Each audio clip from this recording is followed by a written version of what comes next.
In this video, we're going to talk a little bit more about graphing, and then we're going to look at a simple idea with limits. So, for the equation x squared minus y cubed, describe the vertical trace, meaning if we lock x, meaning x is a constant, what would we see?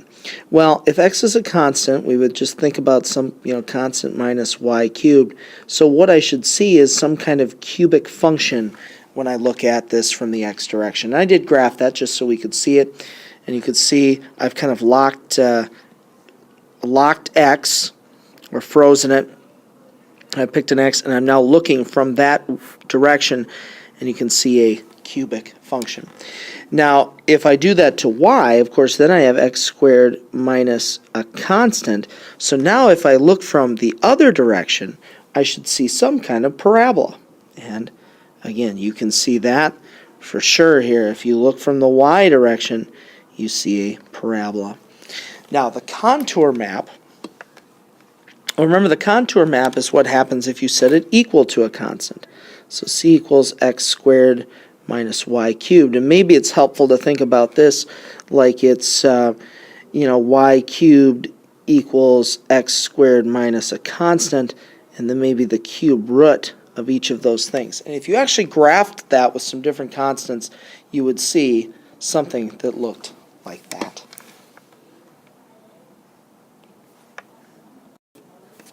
Now, in terms of matching, you can do a lot of different things here.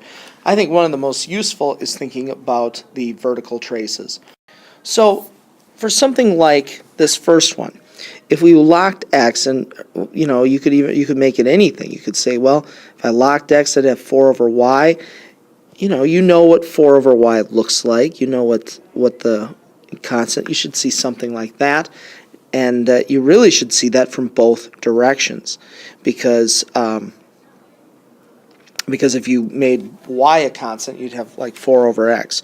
So this is going to go with this one, because you can see, and I have kind of a strange view, but you can see how it is actually splitting and has some kind of asymptote. Now this one, if you locked y, you'd have x squared minus a constant. And in the other direction, then you'd have a constant minus y squared. So we really should be thinking about seeing something parabolic from every direction. Well, that has to be this one right here. You see the parabola. Now, cosine. If you had cosine of x times a constant, right?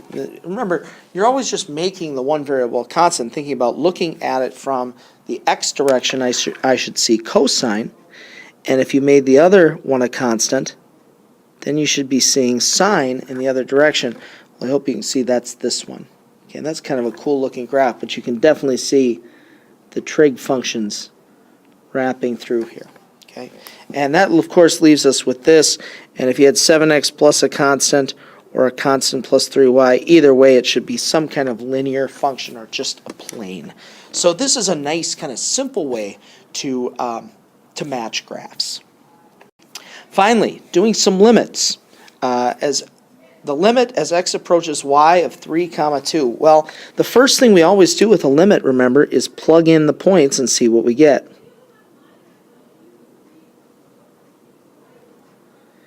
Well, this is 8 over 1.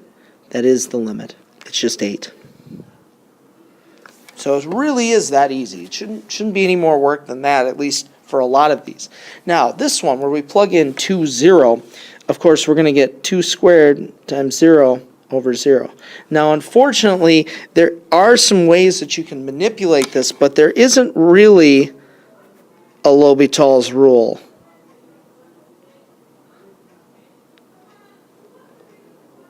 But what you could do is you could split this. Sine y over y. And do it again this way. Because if you plug in 2 here, you get 4. And remembering from, hopefully, Calc 1, this limit is always 1 as you approach 0. So 4 times 1 is just 4.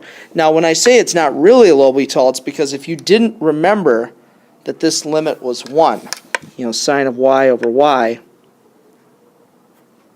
if you didn't remember that limit as y approaches 0 is 1, you could use L'Hopital to get that limit. But it's not L'Hopital in the sense that you can find the derivative of the top and bottom.